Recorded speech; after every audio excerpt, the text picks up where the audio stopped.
Good day, here are the headlines from the Philippine News Agency. We begin with efforts to strengthen connectivity as President Ferdinand R. Marcos Jr. led today the grand launch of the National Fiber Backbone Phase 1 project that aims to boost internet access throughout the country.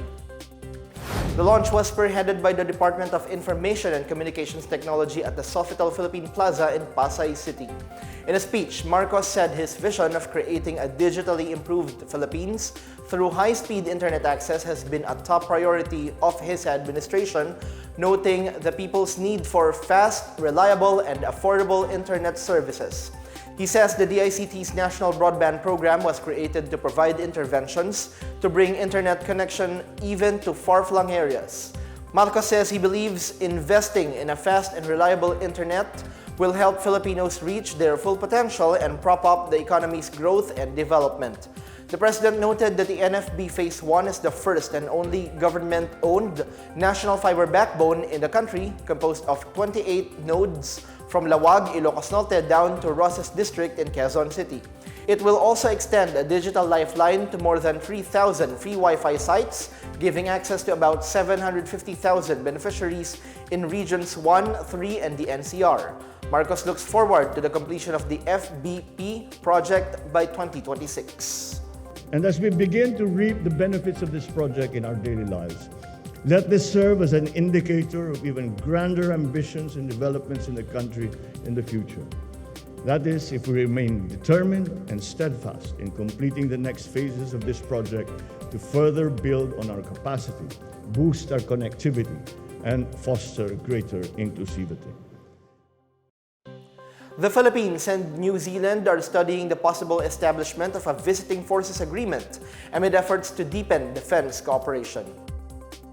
In a joint statement from President Ferdinand R. Marcos Jr. and New Zealand Prime Minister Christopher Luxon, the two countries committed to the signing of a mutual logistics supporting arrangement by the end of 2024 and to concluding a status of visiting forces agreement. Marcos and Luxon reaffirmed the right to freedom of navigation and other lawful uses of the seas under international law in response to recent developments in the South China Sea. They also pledged to cooperate on maritime law enforcement, including addressing threats such as piracy, terrorism, smuggling, wildlife trafficking, and irregular human migration. At the same time, Marcos and Luxon also welcomed the development of stronger economic linkages, including the upgrade of the ASEAN, Australia-New Zealand Free Trade Area, and the successful implementation of the Regional Comprehensive Economic Partnership, or RCEP. They also look forward to the review of the existing bilateral migrant worker arrangements, which will facilitate the recruitment of Filipino workers to New Zealand. Shifting gears now, the Commission on Higher Education clarifies no Chinese students are enrolled in public higher education institutions in Cagayan province, as opposed to the alleged influx of Chinese students in the area. CHED Chairperson Prospero de Vera III says while public HEIs in Cagayan have no Chinese enrollees, private schools such as St. Paul University Philippines in Tuguegarao City has a significant number of enrolled Chinese students. De Vera explains private schools have the autonomy to accept foreign students from recognized foreign HEIs as part of its internationalization efforts. He says CHED has not received any complaint against SPUP, but will address any reported violations by forwarding it to their Interagency Committee on Foreign Students, composed of CHED, Department of Foreign Affairs, Department of Education, Bureau of Immigration, National Bureau of Investigation, and the National Intelligence Coordinating Agency. Meanwhile, private HEIs in Cagayan, including SPUP, University of Cagayan Valley, University of St. Louis Tuguegarao, and Medical Colleges of Northern Philippines released a joint statement slamming what they call as baseless and deeply offensive accusations against enrolled foreign students in the province. SPUP says it has 486 graduate students, including Americans, Chinese, Indonesians, Japanese, and Vietnamese nationals. 3 overseas Filipino workers in the United Arab Emirates reportedly died due to severe flooding that hit the desert nation. The Department of Migrant Workers says 2 female OFWs died of suffocation inside their vehicle, while the third victim, a male OFW, suffered major injuries which caused his death. after his vehicle fell into a sinkhole.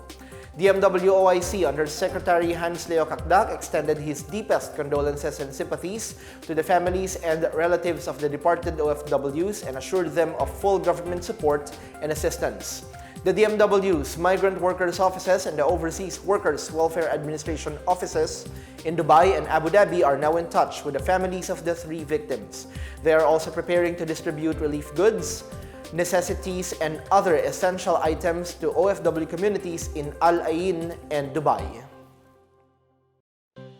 The Department of Justice urges Timor-Leste to immediately deport or extradite ousted Negros Oriental 3rd District Representative Arnolfo Teves Jr. This amid news reports that his son allegedly attempted to bribe a member of Timor-Leste's police force for special treatment of his detained father. According to reports from Hutahan news site, Teves' son offered $2,000 or over 114,000 pesos to a member of the Criminal Investigation Police in exchange for security inside and outside Bicora prison. The DOJ says this has led to increased pressure for the immediate deportation of Teves to prove to the international community that Timor-Leste does not harbor international fugitives.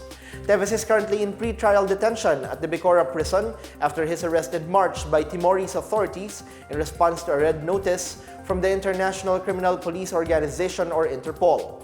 The former lawmaker is facing 10 counts of murder, 12 counts of frustrated murder, and 4 counts of attempted murder before the Manila Regional Trial Court Branch 51 in relation to the March 4, 2023 shootings in Pamplona, Negros Oriental.